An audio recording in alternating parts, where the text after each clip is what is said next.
Kami mengucap syukur buat hari yang Tuhan beri, buat bulan yang baru yang Tuhan karuniakan.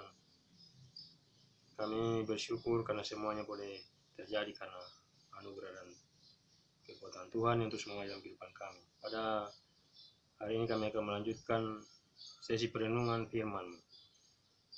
Tolong kami Roh Kudus kuasai kami sehingga kami dapat memahami firman-Mu yang akan kami baca dan renungkan. Terpuji dalam nama Bapa, dalam nama Tuhan Yesus Kristus kami sambut firman. Haleluya. Amin.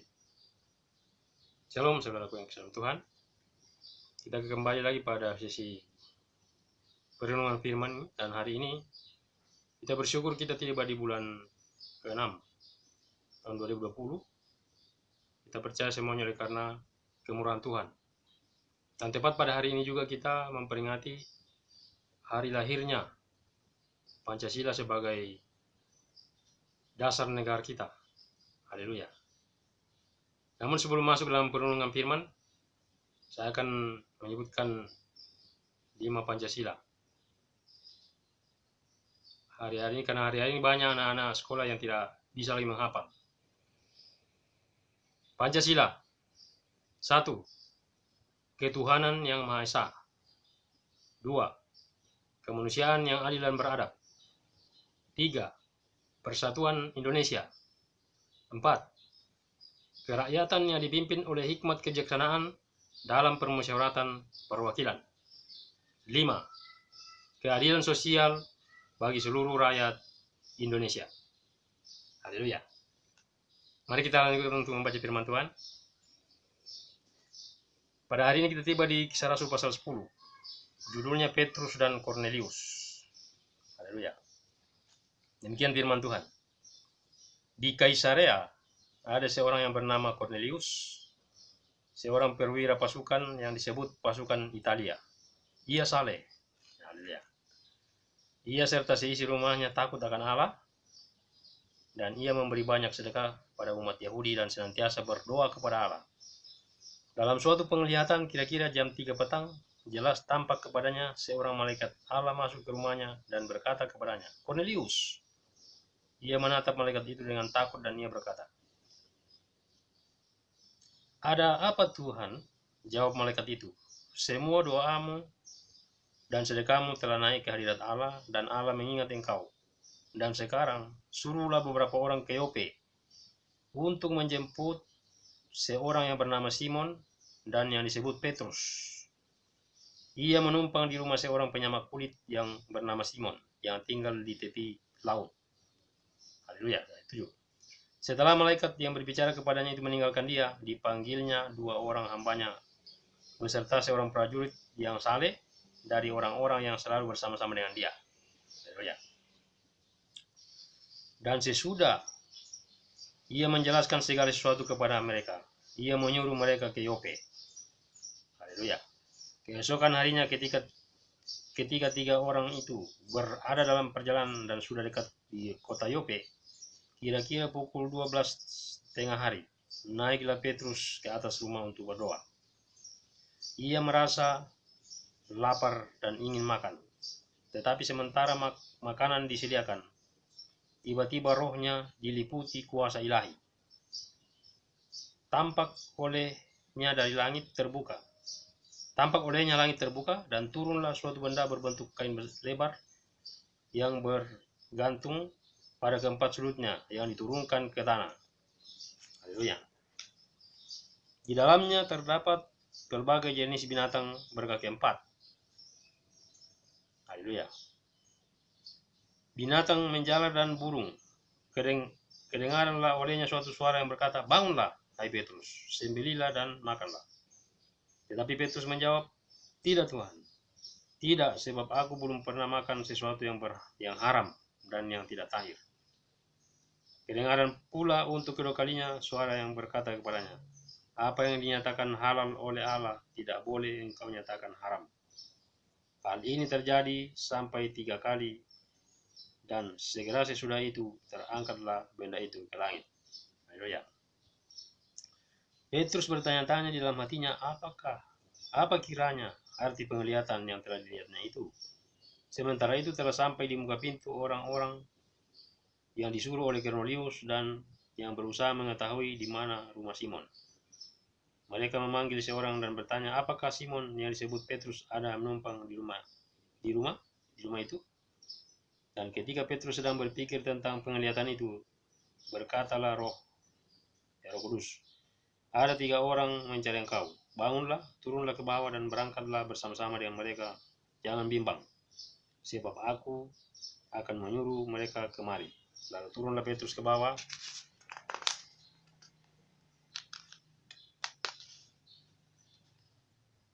Haleluya. Lalu turunlah Petrus ke bawah dan berkata kepada orang-orang itu, akulah yang kamu cari. Apakah maksud kedatangan kamu? Jawab mereka, Cornelius, seorang perwira yang tulus hati dan takut akan Allah, dan yang terkenal baik di antara seluruh bangsa Yahudi, telah menerima penyataan Allah dengan perantaraan seorang malaikat kudus, supaya ia mengundang engkau ke rumahnya dan mendengar apa yang akan kau katakan. Ia mempersilahkan mereka untuk bermalam di situ.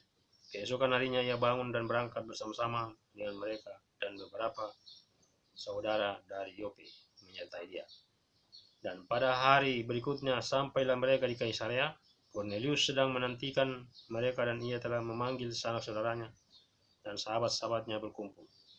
Ketika Petrus masuk, datanglah Cornelius menyambutnya, dan sambil tersungkur di depan kakinya, ia menyembah Petrus. Tetapi Petrus menegakkan dia, katanya, bangunlah, aku hanya manusia saja. Dan sambil bercakap-cakap dengan dia, ia masuk dan mendapati banyak orang sedang berkumpul. Ia berkata kepada mereka, kamu tahu betapa kerasnya larangan bagi seorang Yahudi untuk bergaul dengan orang-orang yang bukan Yahudi atau masuk ke rumah mereka. Haleluya.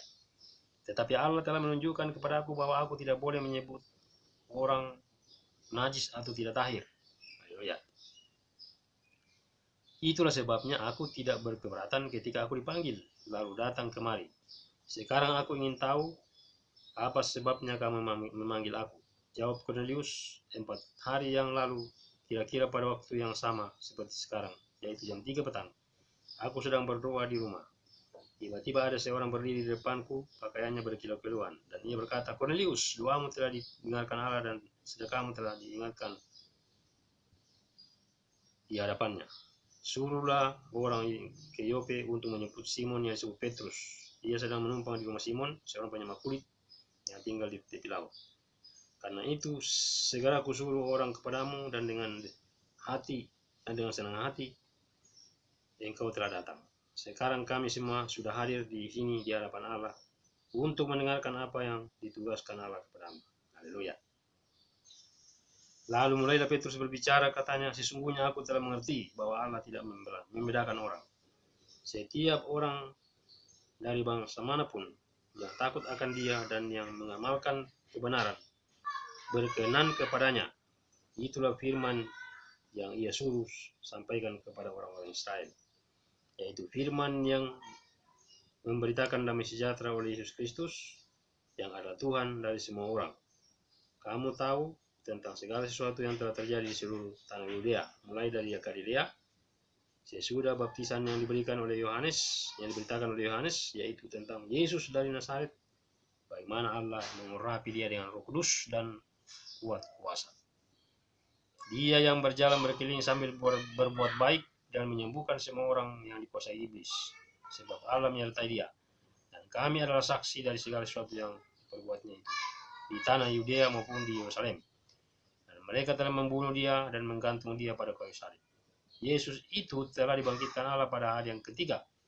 Dan Allah berkenan bahwa ia menampakkan diri bukan kepada seluruh bangsa, tetapi kepada saksi-saksi yang sebelumnya telah ditunjuk oleh Allah, yaitu kepada kami yang telah makan dan minum bersama-sama dengan dia setelah ia bangkit dari antara orang mati. Haleluya. Dan ia telah menugaskan kami memberitakan kepada seluruh bangsa dan bersaksi bahwa dialah yang ditentukan Allah menjadi hakim atas orang-orang hidup dan yang orang-orang mati. Tetapi tentang dialah semua nabi bersaksi bahwa barang siapa yang percaya kepadanya, ia akan mendapat pengampunan dosa oleh karena nama Yesus. Ketika Petrus sedang berkata demikian, turunlah Roh Kudus di atas semua orang yang mendengarkan pemberitaan itu. Haleluya. Haleluya. Dan semua orang percaya dari golongan bersunat yang menyertai Petrus tercengang-cengang, karena melihat bahwa karunia Roh Kudus dicurahkan ke atas bangsa-bangsa lain juga. Haleluya. Sebab mereka mendengar orang-orang itu berkata dalam bahasa roh dan memuliakan Allah.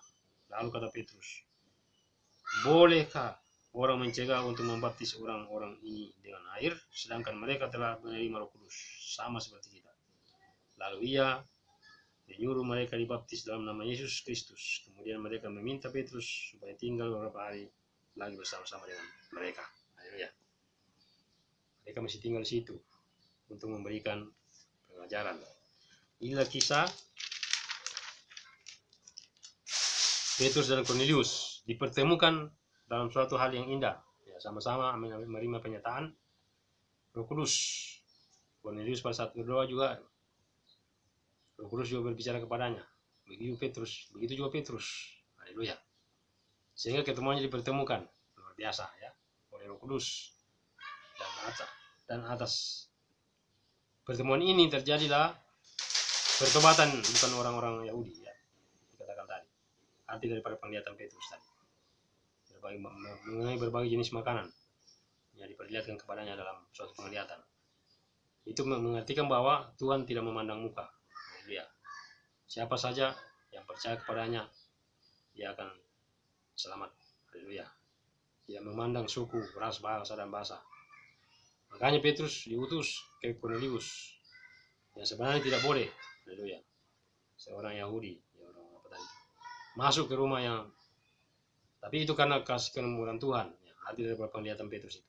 Inilah luar biasa. Jadi kasih Tuhan menjangkau semua bangsa. Haleluya. Seperti yang kita sudah jelaskan kemarin, bagaimana ketegaran Israel itu membuat bangsa-bangsa lain diselamatkan. Nah, kisah ini sangat luar biasa.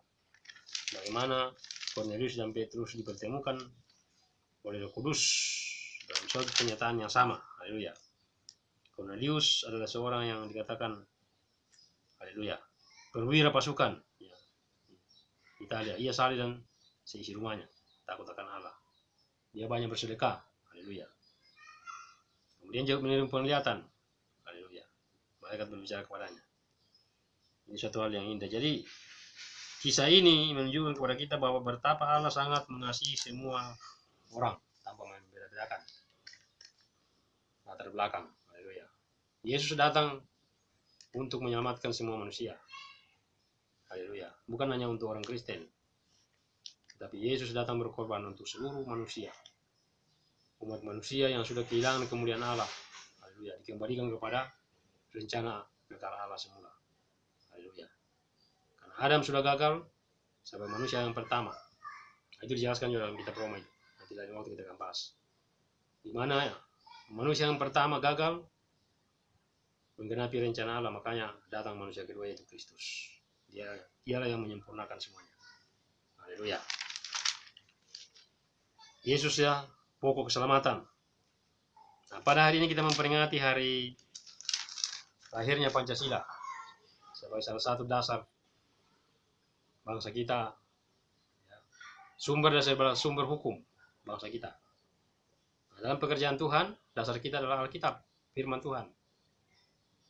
Haleluya.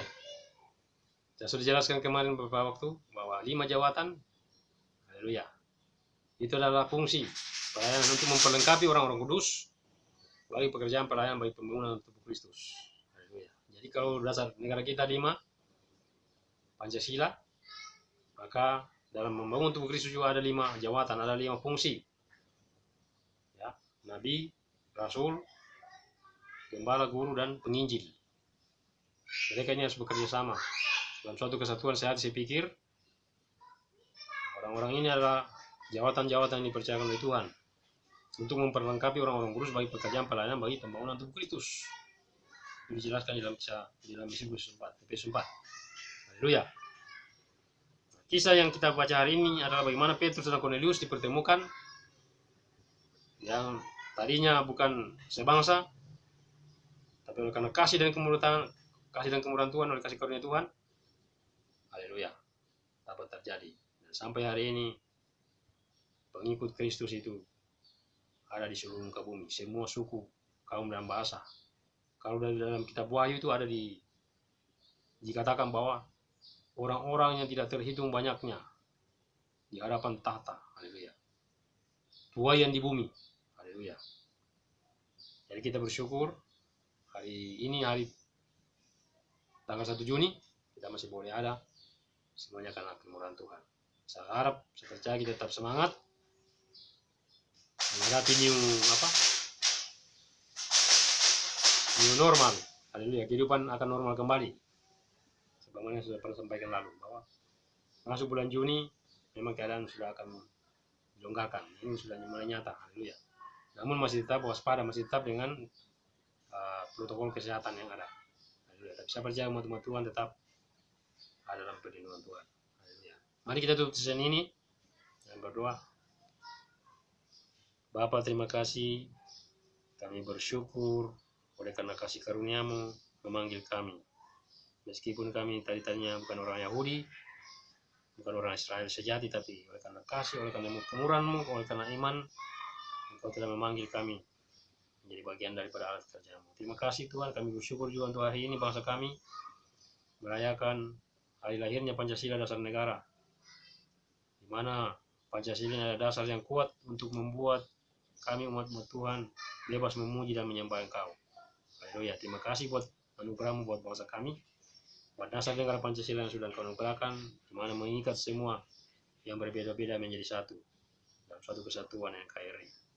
Kami bersyukur untuk bangsa ini, Engkau berkati Tuhan, mulai dari pemimpin yang tertinggi sampai yang terendah, sehingga bangsa ini tetap eksis untuk melaksanakan misi mensejahterakan rakyat sesuai dengan Undang-Undang Dasar 45. Dan kami umat-umat-Mu bebas untuk melayani dan memuji dan menyembah Engkau untuk menyatakan kemuliaan-Mu di Indonesia. Terima kasih Bapak, biar berkat-Mu secara khusus turun atas bangsa kami hari ini. Dalam nama Tuhan Yesus Kristus dan bahkan umat-umat-Mu yang sedang juga melakukan pekerjaan Tuhan, bahkan terlibat dalam pelayanan, Engkau memberkati umat-umat-Mu, hamba-hamba-Mu, sehingga bangsa kami semakin dibawa untuk semakin mengenal Kristus, nama Kristus dipermulakan dari bangsa kami. Terpuji nama Bapa, segala puji, segala hormat, segala kemuliaan kami kembalikan kepada Engkau, Yesus Kristus Tuhan. Kami sudah berdoa dan mengucap syukur dalam nama Tuhan Yesus Kristus. Haleluya. Amin. Demikian saudaraku, selamat melanjutkan tugas, tetap semangat, selamat memperingati hari Pancasila. Allah beserta kita, Immanuel. Shalom.